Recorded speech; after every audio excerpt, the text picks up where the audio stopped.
And today I'm going to demonstrate our project, Atmospheric Water Harvester.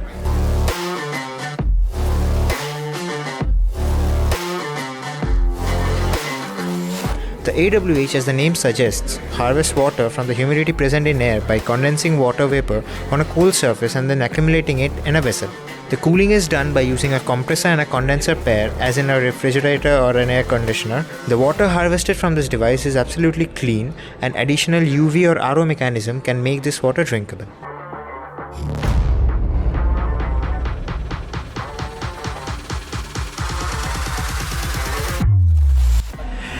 Additionally, a Node MCU adds IoT features to our device.